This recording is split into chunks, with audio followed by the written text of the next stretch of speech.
los misterios de Dios. Los misterios de Dios. Y pues nos da mucho gusto también anunciar, ¿verdad?, que ya tenemos misioneros en el África, en Kenia. Les mandamos un saludo a Jonathan y a su esposa y a sus dos pequeños. Ahora que regresaron hace un mes y medio al África, encontraron la iglesia destruida por los musulmanes. Rompieron todo y les quemaron todo. Y están volviendo otra vez a levantar otra. Así que imagínense ustedes en qué circunstancias se encuentra esta familia tan valiente y quieren después irse a Somalia.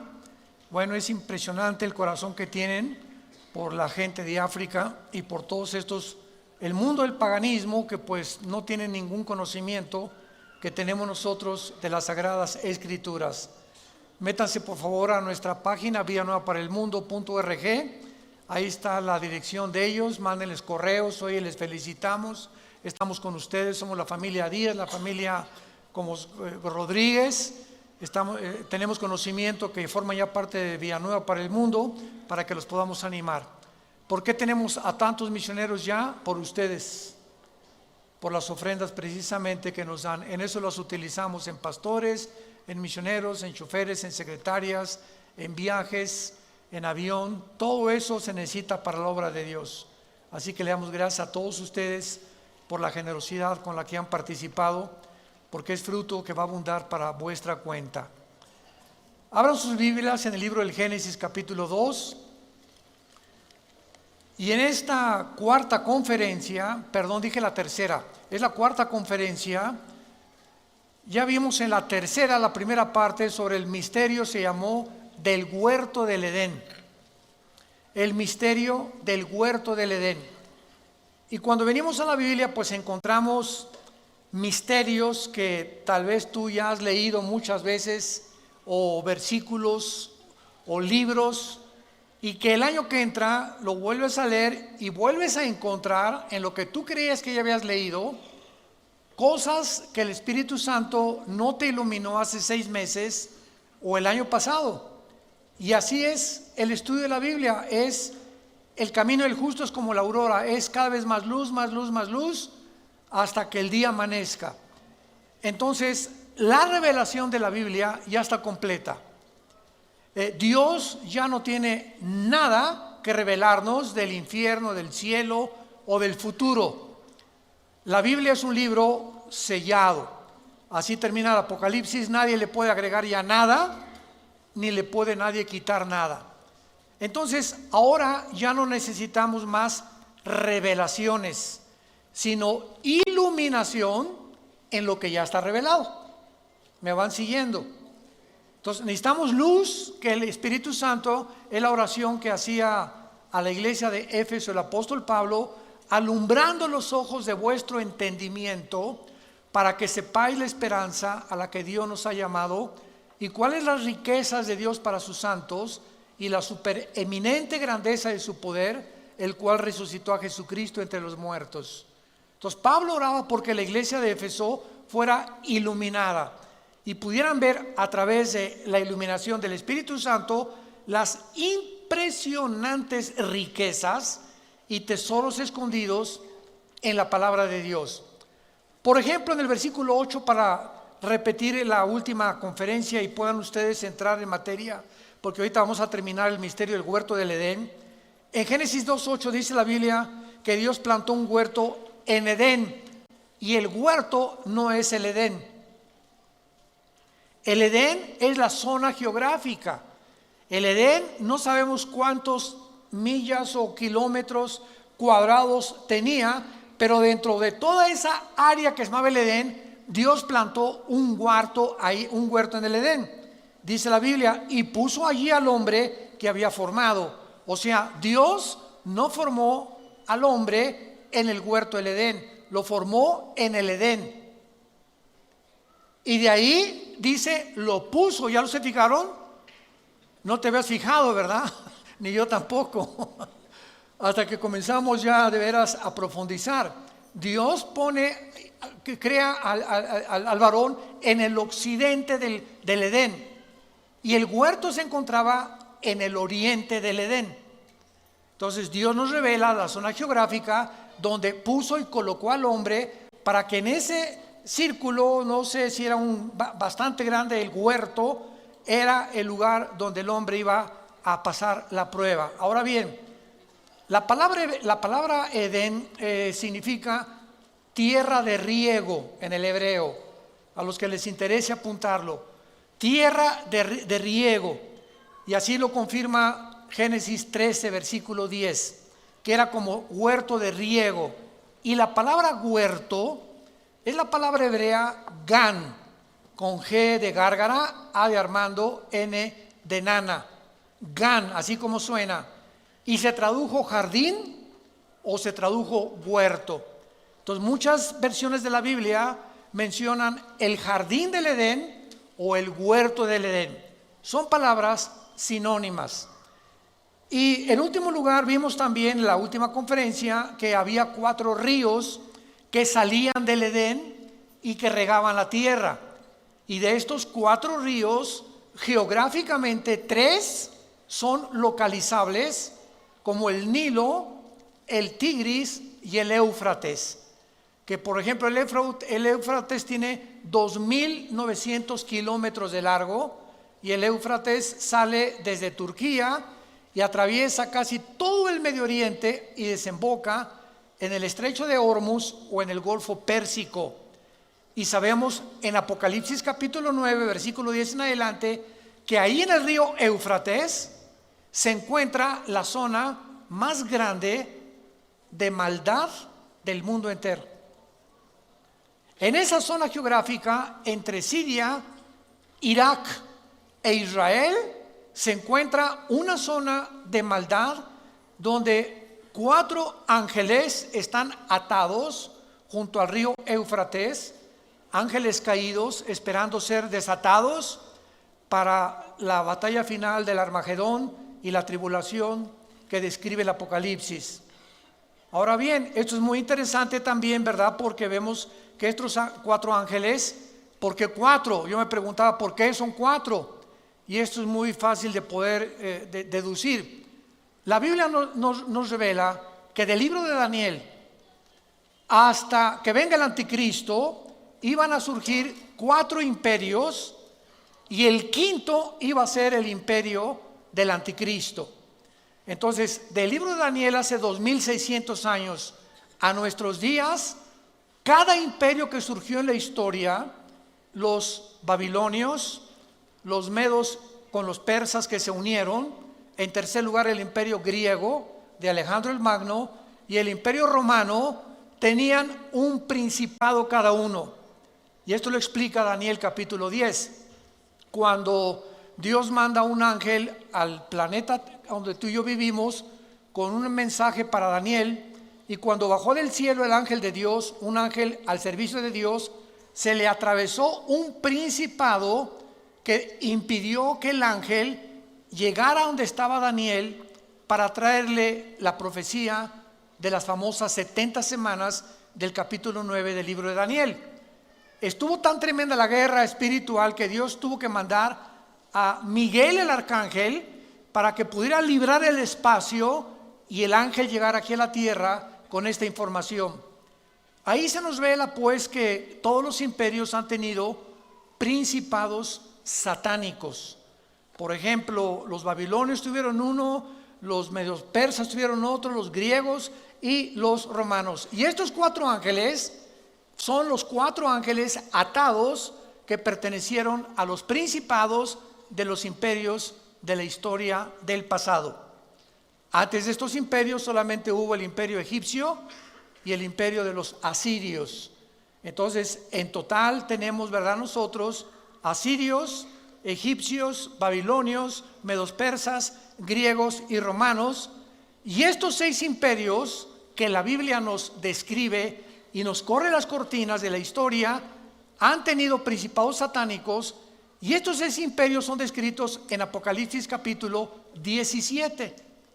Y ahí se nos muestra claramente que viene el 7º imperio, que es la confederación de 10 naciones que se van a formar, 5 del Medio Oriente y 5 de Europa, para poder formar la última forma de gobierno mundial, de donde el anticristo va a derribar a 3 de estas naciones Daniel capítulo 7, y entonces él toma el poder de Europa y del Medio Oriente, no de Rusia ni tampoco del África. Entonces el anticristo no va a ser el dictador del mundo entero, como no lo fue Hitler, ni Mussolini, ni Stalin, ni Saddam Hussein, ninguno de los dictadores. Han sido fracciones del mundo geográficas en la que ellos han podido controlar. El anticristo controlará, repito, Europa y el Medio Oriente nada más.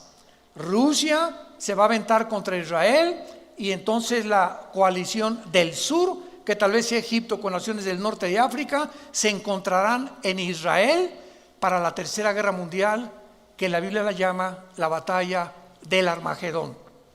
Muy bien.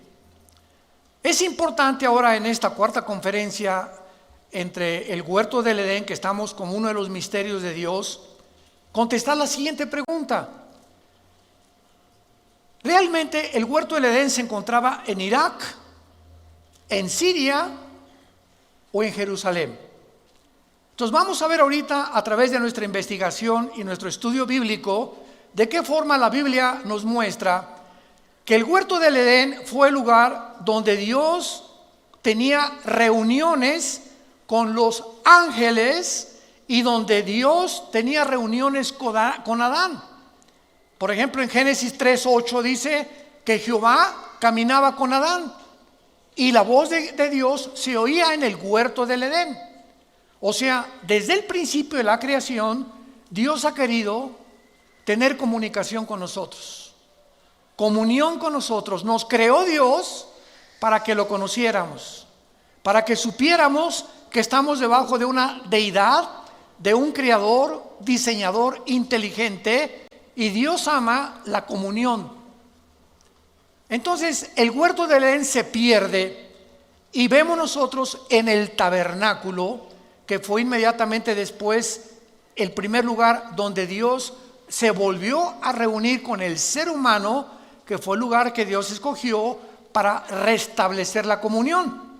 Entonces en el tabernáculo estaba el lugar santísimo, el lugar santo, el atrio o el patio, donde el sacerdote, sumo sacerdote, entraba en septiembre y octubre, que es el mes que nos corresponde al calendario hebreo, Tishri. Y ese mes, que es el mes de Yom Kippur, o el día de la expiación, el sacerdote entraba ahí y ofrecía sacrificio por todo el pueblo de Israel. Muy bien, Cristo muere en la cruz del Calvario y todos esos sacrificios del Antiguo Testamento se acabaron. Tetelestai, consumado es. Ya no más sacrificios, ya no más ofrendas por el pecado. Cristo en la cruz ofrece lo que todo en el Antiguo Testamento eran símbolos, y Él en la cruz muere en nuestro lugar, y Él es el Cordero tipificado en los sacrificios del Antiguo Testamento. Entonces, de Cristo a nuestros días, ya no necesitamos a ningún hombre que interceda por nosotros ante Dios. Ya no hay el patrón de los taxistas o el patrón de la Virgen de la Macarena, la Virgen del Socorro, etcétera, etcétera, o Santo Tomás o lo que sea. Ya podemos acercarnos, cada uno de nosotros, abiertamente, dice Hebreos 10, con confianza, con una conciencia tranquila, de que ahora me puedo acercar a Dios y llegar hoy en la noche a mi casa, o dar gracias por los alimentos en algunas horas más y decirle: Padre, te doy gracias porque en este momento me estás oyendo.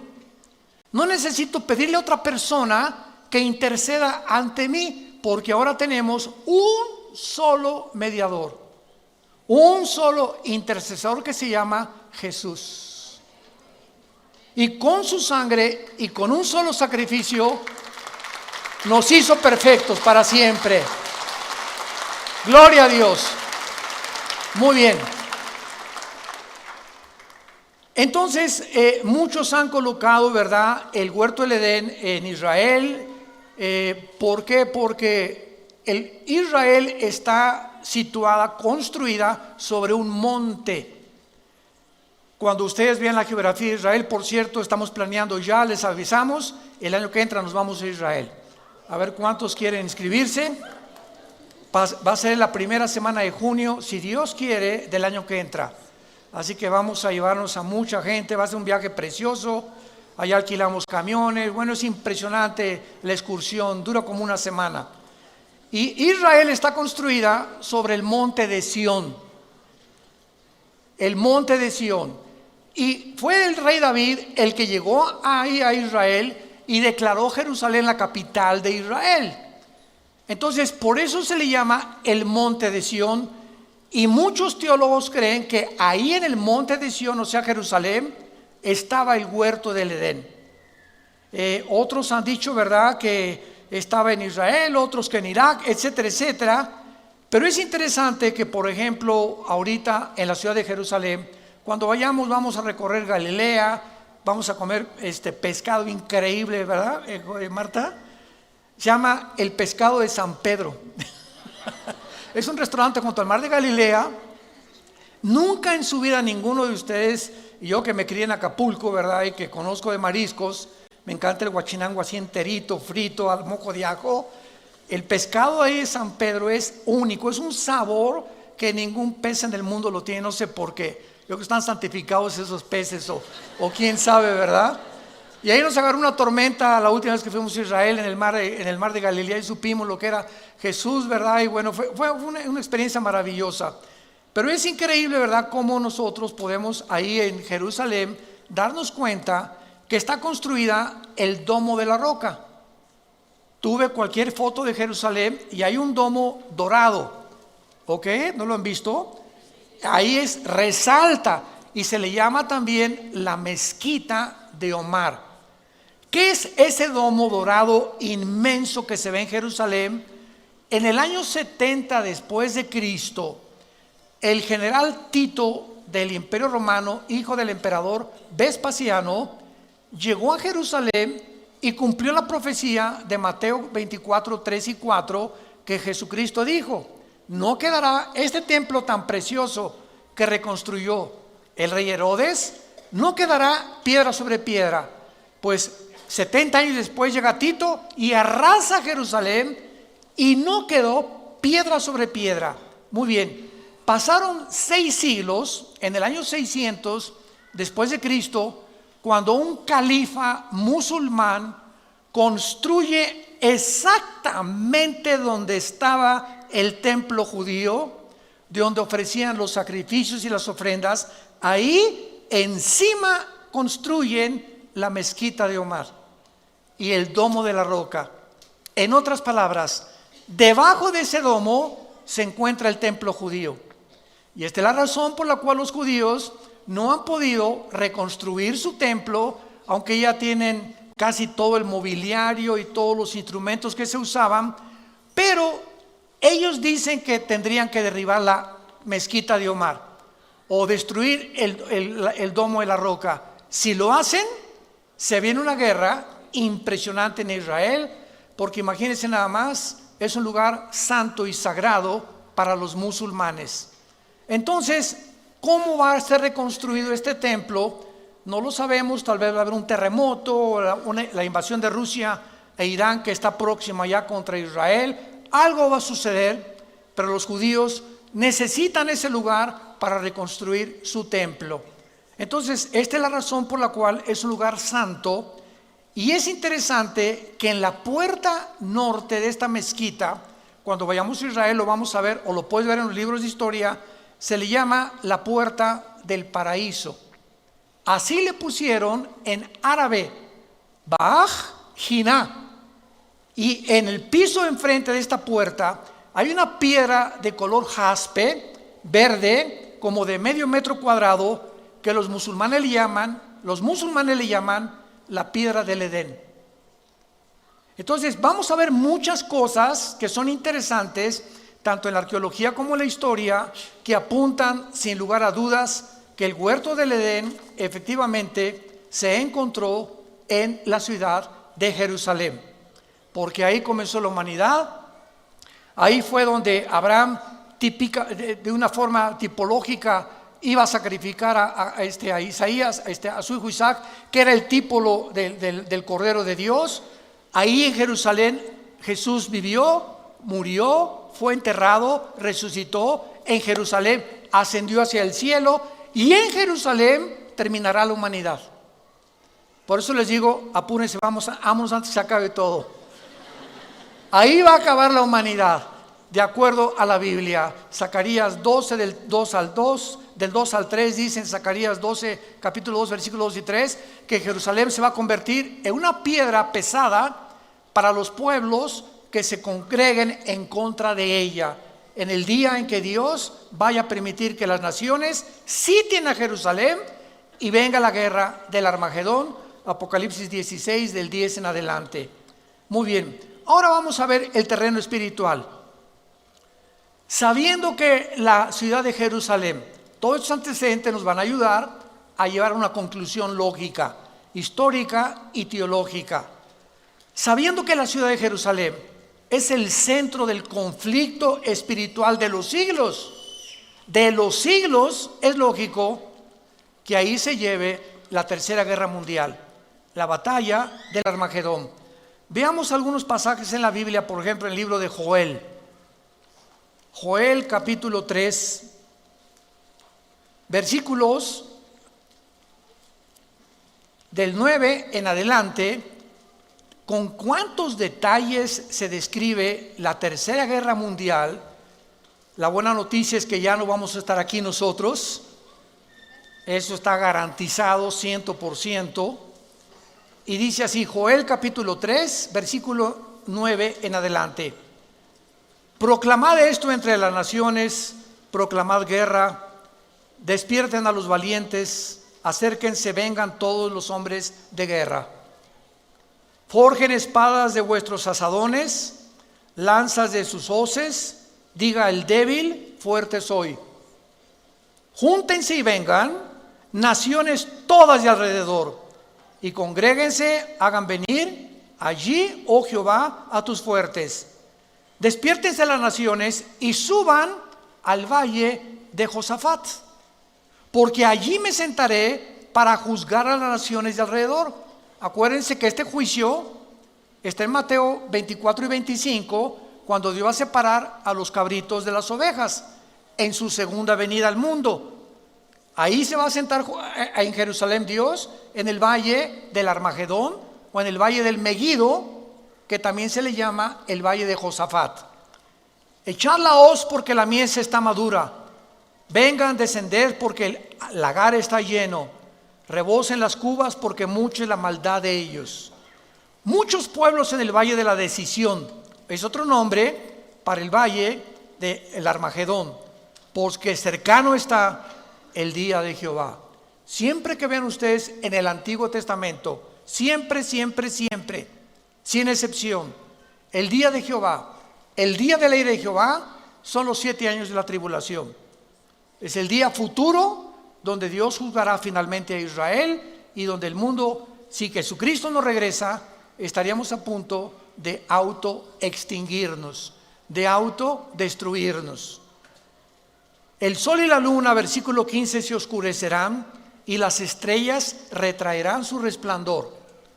Y Jehová rugirá desde Sión, o sea, desde Jerusalén, y dará su voz desde Jerusalén. Temblarán los cielos y la tierra, pero Jehová será la esperanza de su pueblo y la fortaleza de los hijos de Israel. Y conocerán que yo soy Jehová, vuestro Dios, que habito en Sión, o sea, en el monte de Sión, que es otro nombre para Jerusalén. Mi santo monte, y Jerusalén será santa, y extraños no pasarán más por ella. Vemos pues claramente el lugar geográfico que Dios ha determinado, donde se van a reunir todas las naciones del mundo. Van a venir los chinos del Medio Oriente, tal vez con Corea del Norte o con Filipinas y Tailandia, naciones del Medio Oriente.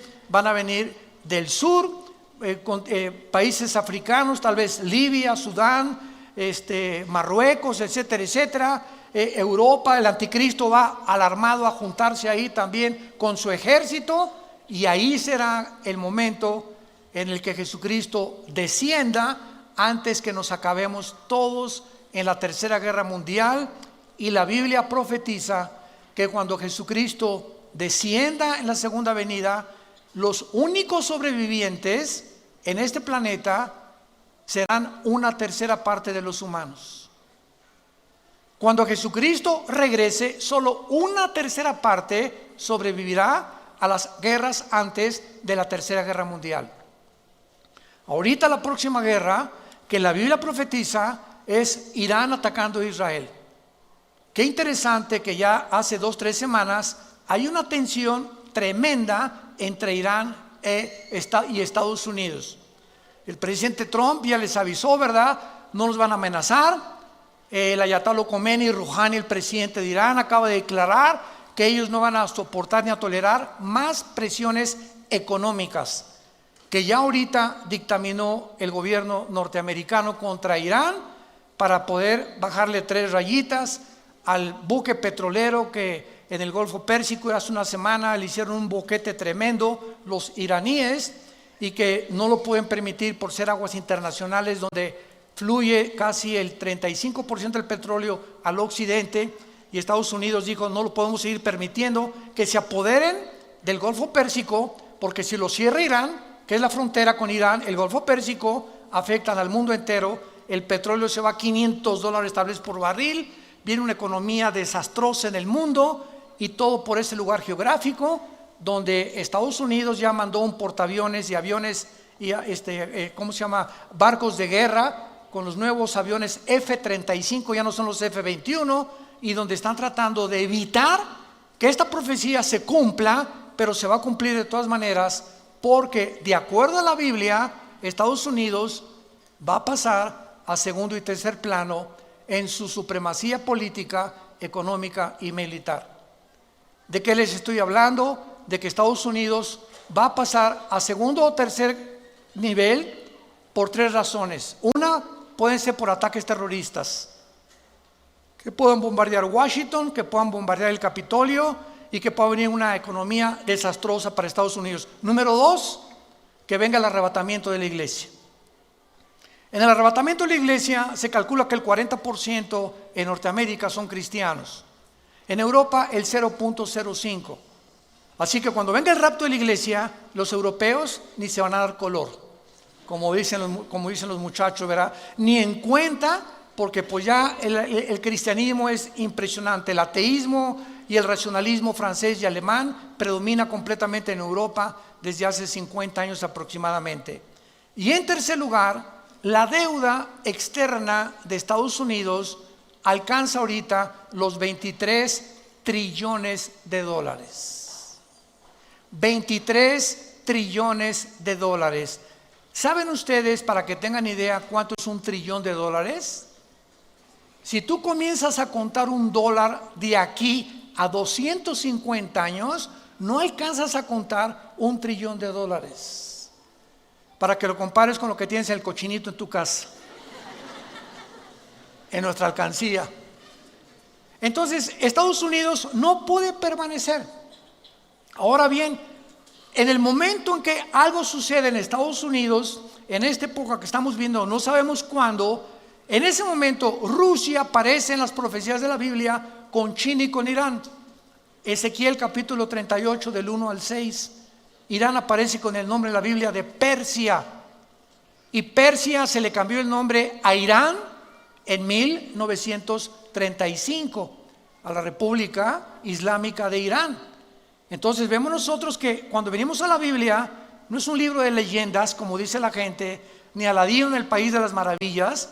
La Biblia está respaldada por la arqueología, por la paleontología, por la antropología, por la química, por la genética, por la biología, por la física, por cualquier disciplina que tú me quieras mencionar y cualquier persona que se atreva. Es un libro hecho por hombres y está lleno de contradicciones. Siempre la pregunta es, ¿ya lo leíste? Cabeza ¿de qué le decimos? Para no decir ya nada, ¿verdad? De aguacate me dijeron. Bueno, por favor, entonces estamos en un mundo donde la gente está comenzando a hablar cosas sin sentido y donde los medios de comunicación están propagando cosas espantosas. ¿Por qué? Porque para que lleguemos al punto que la Biblia profetizó, antes de que nosotros naciéramos y antes de que pudiéramos comprender que los profetas hebreos hablaron al pie de la letra todo lo que profetizaron, el mundo tiene que llegar, escúcheme con mucho cuidado, a la destrucción de la familia. Tenemos que decir que hay una luz y la iglesia es la luz. No hay nadie más que la iglesia cristiana como la luz del mundo. Tenemos que alumbrar y tenemos que ayudar a tanta gente que están autodestruyéndose por una mala información. Muy bien, veamos en Éxodo capítulo 25 de qué forma en el huerto del Edén o en el jardín del Edén, pues era un lugar geográfico con plantas, con manzanas, con frutas, etcétera, etcétera. Y nos quedamos en la que Dios tenía su comunión ahí con el ser humano y el intento de Dios de restablecer la comunión con nosotros y decirnos ¿cuál es el camino? Hizo el tabernáculo Moisés. Y el tabernáculo tenía dentro un menorá. Era como una lámpara de 7 brazos que representaba el huerto del Edén. El menorá representaba el huerto del Edén. Y veámoslo por qué. En Éxodo 25, dice en el versículo 31 en adelante, cuando se ordena hacer las piezas del tabernáculo, pongan mucha atención y concéntrense en esto que es maravilloso. Harás también un candelero de oro puro, labrado a martillo, se hará el candelero, en pie su caña. ¿Qué es una caña? Es el tronco. Sus copas, que son las copas de las flores, sus manzanas y sus flores serán de lo mismo. ¿Habías notado eso? Que cada uno de los pilotes del candelero simbolizaban árboles, hablando de los árboles que tenemos aquí adentro, las neuronas. Vean ustedes a continuación, saldrán 6 brazos de sus lados, 3 brazos del candelero a un lado, 3 brazos del otro, 3 copas en forma de flor de almendro, una manzana y una flor, 3 copas en flor de almendro, forma de flor de almendro, otro brazo, una manzana, una flor, así en los brazos que están del candelero. Vemos nosotros que el candelero, que era la luz, era la forma en la que Dios estaba comunicándonos. Los expulsé del huerto del Edén, el jardín que les preparé porque les amo, y quiero decirles a ustedes en la construcción del candelero que no me he olvidado de ustedes.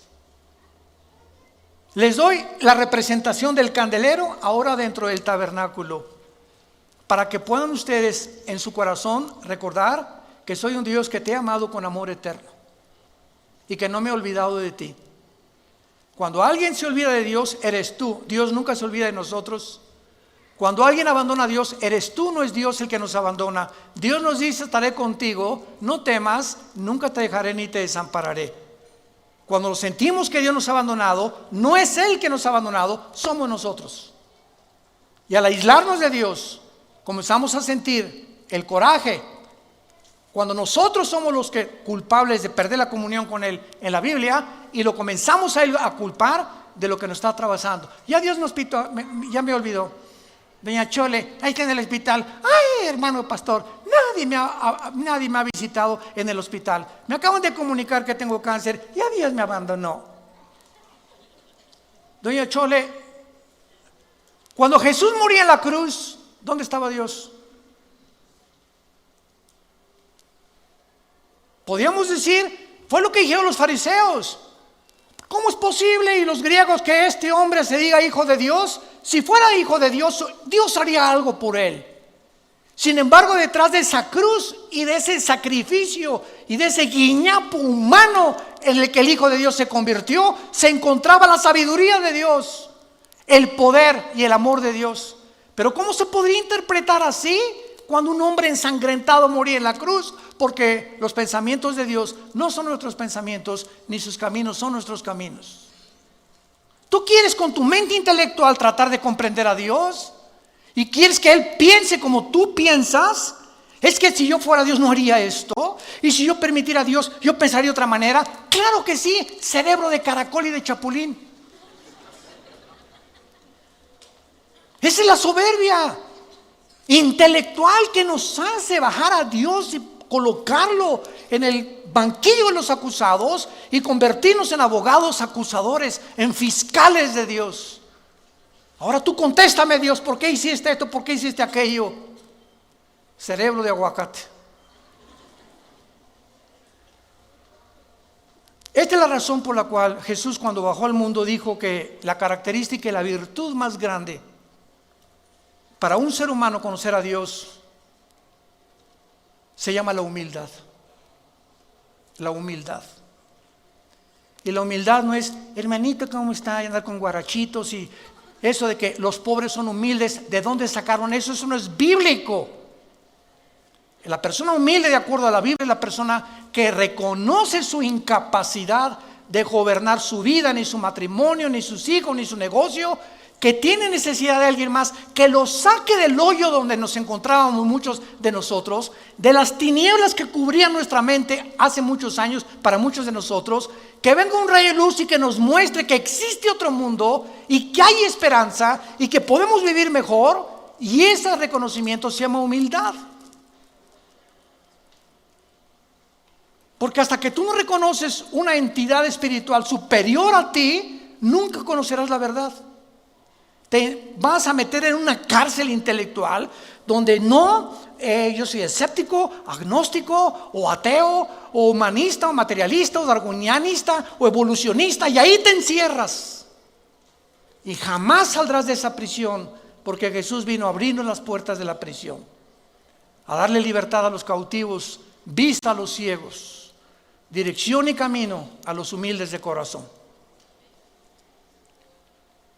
Vemos nosotros pues aquí en esta descripción maravillosa de Éxodo 25, en el versículo 34, y en la caña central del candelero 4 copas en forma de flor de almendro. Otra vez flores, manzanas y flores. Habrá una manzana debajo de los brazos del mismo, etcétera, etcétera. Y en todo esto, ¿qué se está simbolizando? Un jardín. ¿Qué jardín? El jardín del Edén. El paraíso donde Dios colocó a la primer pareja de seres humanos para probarlos y para mostrarnos que aun cuando quedamos mal con Él y le hemos rechazado y hemos querido hacer nuestras propias leyes y nuestro propio código de conducta y de moral, Dios se acuerda de nosotros. Muchos de ustedes que nos oyen por la televisión y los medios masivos de comunicación, o los que han venido aquí en asistencia, no has venido por coincidencia. Quiero decírtelo de una vez. Tú no has venido aquí a escuchar a un hombre, has venido a escuchar lo que la Biblia dice acerca de tu vida, de mi vida y del futuro. Y has venido a escuchar dónde se encuentra la medicina para que salgas del hoyo donde te encuentras. Hace muchos años dicen que un hombre se encontraba en un pozo. Y pasó un hombre y le dijo, ahí te va estas reglas de ética, léelas. Y luego pasó otro hombre y le dijo, le sobó la cabecita y le dijo, te deseo lo mejor, que salgas pronto. Y pasó un tercer hombre y le dio la mano y lo sacó del pozo. El primer hombre fue Confucio, el segundo hombre fue Buda y el tercero hombre fue Jesús. De todos los líderes religiosos que ha habido en el pasado, Él es el único que nos vino a sacar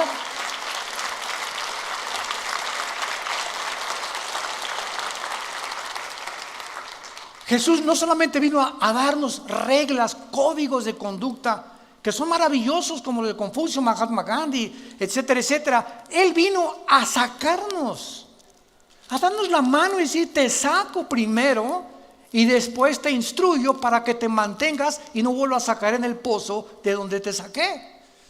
Esa es la diferencia entre las religiones y el cristianismo.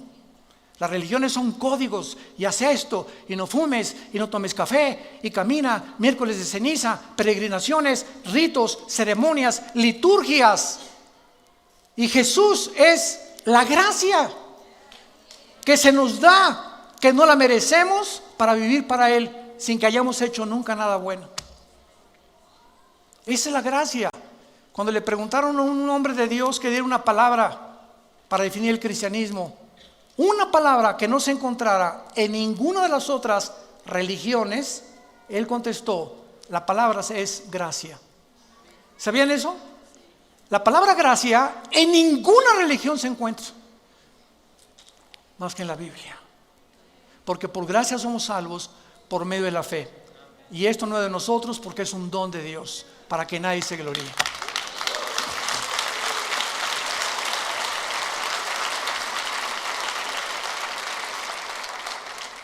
Ahora, veamos la supremacía de Jerusalén en la Biblia también y a través de la historia, y pensemos seriamente en esto. ¿Por qué Dios declara en la Biblia a Jerusalén el centro de las naciones? En otras palabras, la Biblia declara el ombligo de las naciones a Jerusalén, así como el lugar donde Dios dijo que su nombre no iba a estar en Metepec, sino en Jerusalén. Su nombre ahora está en nosotros los que seguimos a Jesús. Pero geográficamente, la Biblia, vayamos rápidamente a Ezequiel capítulo 5, versículo 5, y vean esta maravillosa revelación que Dios deja en la Biblia escrita acerca de la importancia de Jerusalén en medio de todas las naciones de la tierra. Dice Ezequiel 5, versículo 5, así ha dicho Jehová, el Señor, esta es Jerusalén, y la puse en medio de las naciones alrededor de ella. Por favor, apunten la palabra en medio en el hebreo, que es la palabra tawech. T de tío, A de Armando, W, E de Enrique, CH, tawech, que significa ombligo en el hebreo. Ahí claramente Dios nos muestra que Jerusalén es el ombligo o el centro de todo lo que Él ha hecho a través de toda la historia. Y además, vayamos rápidamente al libro de Apocalipsis, al final de la Biblia, en el capítulo 22, nos revela, al acabar la Biblia, un huerto del Edén establecido al final de los tiempos otra vez. En otras palabras, lo que el hombre fracasó al principio de la humanidad en el libro del Génesis, la Biblia termina todos nosotros regresando con nuestra Eva y ustedes con su Adán. ¿Arroz? A ver si es cierto, dicen algunos, ¿no? Y mi esposa ya no estará tan gordita como usted, hermano. Y se parecerá a Rambo, mi esposo, en aquel tiempo. Miren, todas estas cosas ni te preocupes cómo se van a parecer, porque si en el momento en que nosotros estemos viviendo en el milenio, en el nuevo jardín del Edén, que es el reino milenial de Jesucristo, es en lo menos en lo que te vas a ver. Ya no vamos a ser tantos atraídos por el físico, sino por la espiritualidad en la que podemos vernos a nosotros, no como objetos sexuales o como objetos que anhelamos o como pasiones, sino algo mucho más profundo que la atracción espiritual. Ahorita, ¿qué es lo que predomina en el mundo? Las pasiones sexuales. Y todo el relajo que estamos viendo y toda la confusión que hay en el mundo son solamente seres humanos, hombres y mujeres, donde le han abierto la jaula a su vida interior, han dejado que el león que traemos, el monstruo que traemos, salga de nosotros y lo único que veamos es sexo. Sexo, es nada más sexo. Ya no importa tener hijos, ¿verdad? No me importa no tener hijos, sino simplemente es que es el nuevo amor. Cuando ni siquiera la palabra amor se puede definir por los seres humanos. Porque en 1 Juan capítulo 4 dice la Biblia que Dios es amor.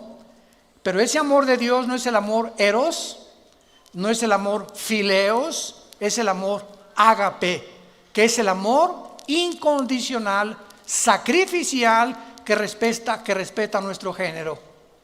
Qué tremenda, qué cosa más tremenda, ¿no? Y ya no oímos en la televisión, pues es que nos amamos. No saben ni lo que es, no saben lo que estás diciendo. Definen por favor el amor. Pues la atracción se parece a Travolta, yo me parezco a otro artista de televisión, ¿verdad? Y pues somos atraídos o mujeres. Entonces es la confusión que vivimos, porque ya no sabemos ni qué estamos por lo que siendo atraídos, ni por qué la fuerza interior nos está robando nuestra identidad, porque vivimos en ese mundo de confusión. Y veamos nosotros al final de la historia, en el capítulo 22 del Apocalipsis, versículo 1 al 3, ¿cómo termina la Biblia? Después me mostró un río limpio de agua de vida, resplandeciente como cristal, que salía del trono de Dios y del Cordero. En medio de la calle de la ciudad, y a uno y otro lado del río, estaba, ¿qué? ¿Y en dónde se habla del árbol de la vida? En Génesis capítulo 2, que es el símbolo de Jesús.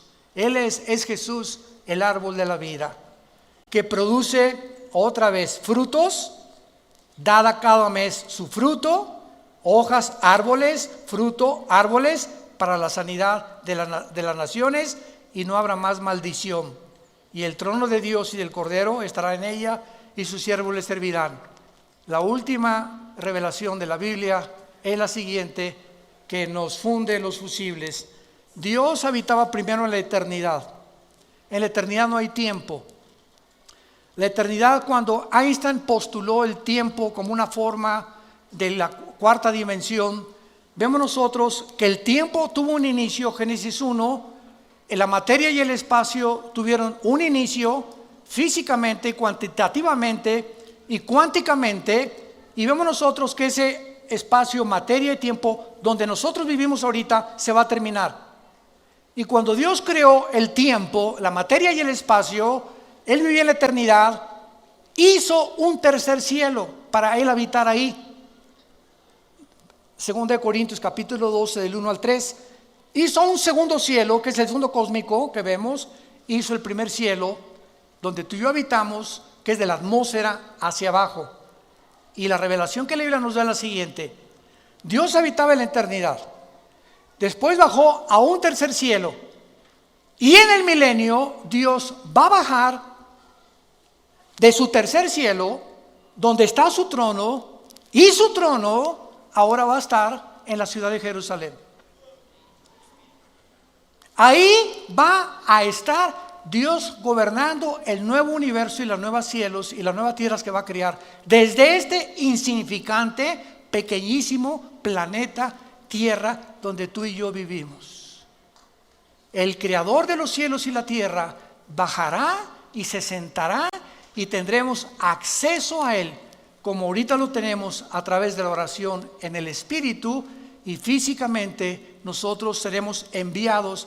No sé cuántas galaxias o cuántos mundos va Dios mandar, pero somos nosotros la insignificante iglesia, que somos menores que los ángeles ahorita en sabiduría y en poder, que nosotros vamos a ser puestos arriba de los ángeles.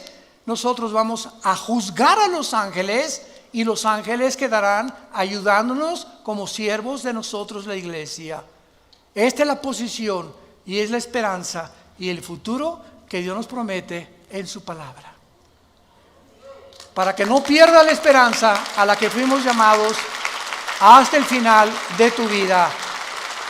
Tu fe y mi fe no es en vano.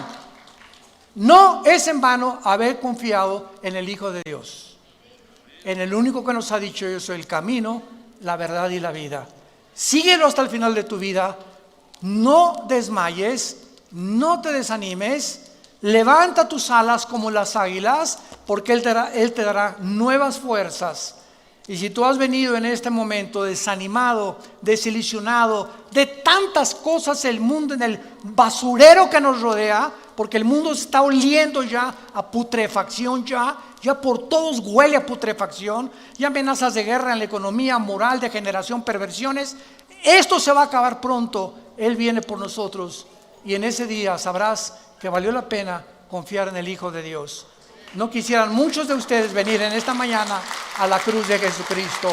Te damos gracias, Señor, en esta mañana por tu palabra, porque nos manda, Señor, que podamos nosotros en nuestro entendimiento fijarlo ya claramente y esperar por completo en la gracia que se nos traerá cuando Jesucristo sea manifestado.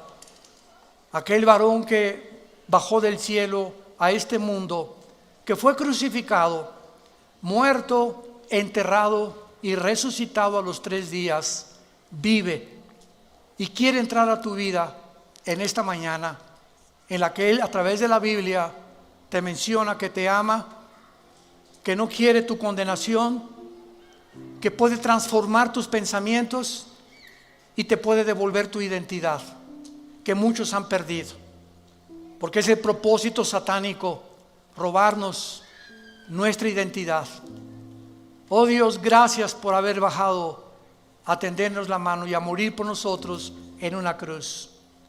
Y si alguna persona quiere en este momento recibir a Jesucristo como su Señor y Salvador, para que Él entre a tu vida y te ilumine y amplíe tu comprensión del mundo invisible espiritual que nos rodea, y no camines ya en tanta confusión, en tantas opiniones de hombres como tú y como yo, que no tienen la verdad, ni tampoco la medicina, solo la tiene el Hijo de Dios, porque su sangre nos limpia de todo pecado.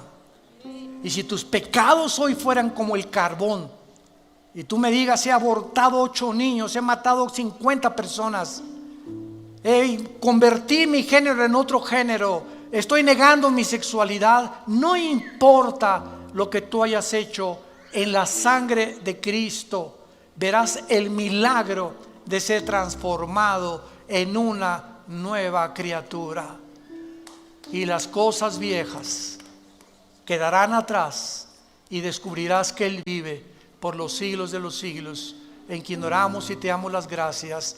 Amén, Señor. Vida Nueva para el Mundo se sostiene y propaga el mensaje de salvación de Jesucristo gracias a Dios y a tus donativos. Llevemos juntos el Evangelio de Jesucristo al mundo entero. Realizamos eventos, seminarios, congresos y diferentes programas para dar a conocer el mensaje de salvación y el poder de nuestro Señor, transformando y edificando vidas de mujeres, hombres, niños alrededor del mundo. ¿Qué pasa cuando decides hacer tu donativo? Aunque no puedas llevar la palabra personalmente a todo el mundo, de esta forma lo estás haciendo. Con tus donativos o aportaciones, estás sembrando y formando parte de lo que Dios está haciendo en su obra. Estás ayudando a traer luz a la oscuridad, paz al conflicto y esperanza a los que no tienen ninguna. Dona desde México.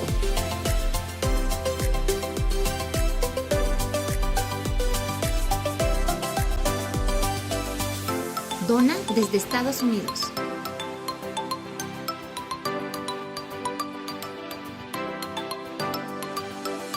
Para el resto de donaciones de otras partes del mundo, www.vidanuevaparelmundo.org.mx/dona. Estamos cumpliendo la gran comisión. Por tanto, vayan y hagan discípulos a todas las naciones, bautizándolos en el nombre del Padre, del Hijo y del Espíritu Santo, enseñándoles que guarden todas las cosas que les he mandado. Y he aquí que yo estoy con ustedes todos los días hasta el fin del mundo.